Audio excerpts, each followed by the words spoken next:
ایک دوسرے کو عزت دو، برداشت کرو۔ میرے نبی نے فرمایا بہترین مسلمان وہ ہے جو بیوی سے اچھا سلوک کرتا ہو، اور بیوی سے فرمایا میری شریعت میں سجدہ ہوتا تو بیوی سے کہتا خامد کو سجدہ کر۔ بہترین صدقہ اولاد کی تربیت ہے۔ پورا گھر میرے نبی نے نقشہ، ہر ایک کی قیمت بتائی۔ ماں تیرے قدموں تلے جنت، کا کاش میری ماں زندہ ہوتی، تم دیکھتے میں کیا کرتا، میں عشاء کی نماز کے مصلی پر ہوتا، میں سورۃ فاتحہ پڑھ رہا ہوتا، ادھر سے آواز آتی میری ماں کی محمد، تو میں نماز توڑ کے کہتا لبیک اماں جان۔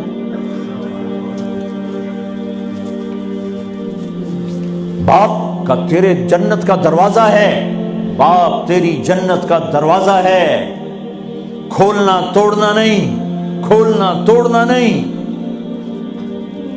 توڑ دیا تو جنت میں نہ جا سکو گے۔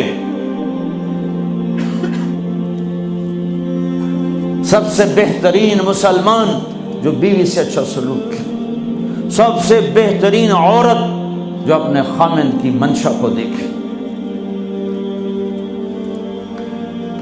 پھر آپ نے ایک عجب بات فرمائی جو معاشرے میں بہت بوجھ بنتا ہے جس کا، ہاں بھائی تمہیں ایسا صدقہ بتاؤں جس سے بڑھ کے کوئی صدقہ نہیں، تمہیں ایسا صدقہ بتاؤں جس سے بڑھ کے کوئی صدقہ نہیں۔ انہوں نے کہا جی کیا؟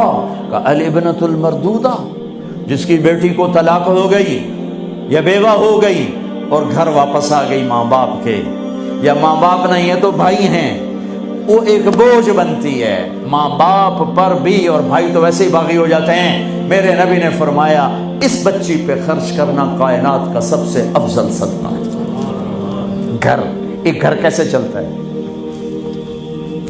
ہمارے ہاں پنجاب سندھ بلوچستان سرحد میں بہنوں کو وراثت میں کوئی حصہ نہیں ملتا، سب بھائی کھا جاتے ہیں۔ میرے نبی نے فرمایا جس کو اللہ نے 2 بہنیں دیں اس نے ان کا حق ادا کیا، شادی کی حق ادا کیا۔ ماں باپ کی وراثت میں سے ہوتا ہے، اگر میں نے کوئی خود کمایا ہے اس میں بہنوں کا حق نہیں، ماں باپ سے اگر 1 روپیہ بھی آیا ہے تقسیم کیا جائے گا۔ جس نے بہنوں کا حق ادا کیا، شادی کی حق ادا کیا، اس پہ جنت واجب ہو گئی۔ جس کو اللہ نے 3 بیٹیاں دی اس نے ان کی ڈولی اٹھائی، وہ جنت میں میرے ساتھ یوں ہوگا۔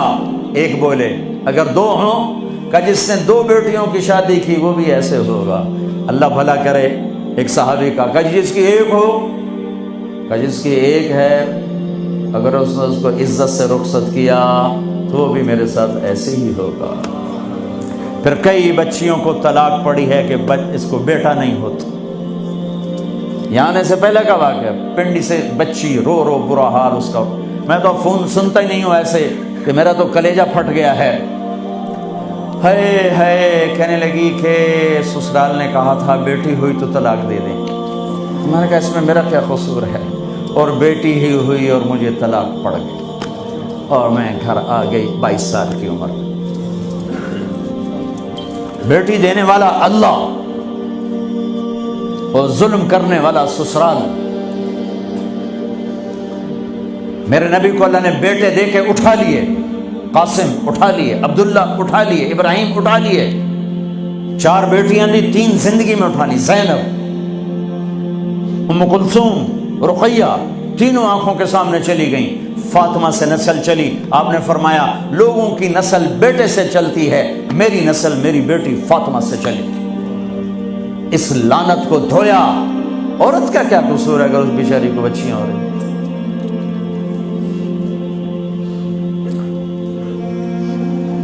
جس نے اپنی بہنوں کو حق ادا کیا، جس نے بیٹیوں کو ڈولے میں بٹھایا، ان کا حق ادا کیا، کہ جنت میں یوں ہو جائے گا۔ بہنوں کو دینا اتنا ضروری ہے، حرام ہو جاتی ہے روٹی۔ میں نے مولانا جمشید صاحب میرے استاد ہیں، میں نے ان سے تفسیر پڑھی۔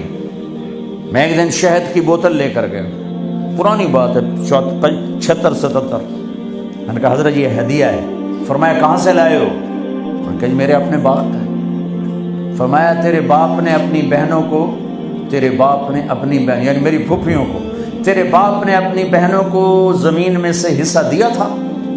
یہ سوال کیوں کیا؟ 10 روپے کی شہد کی بوتل تھی اس وقت، کہ اگر دیا تھا تو یہ میں لے لوں گا، اگر نہیں دیا تو پھر یہ حرام ہے، میں نہیں لوں گا، یہ مطلب تھا۔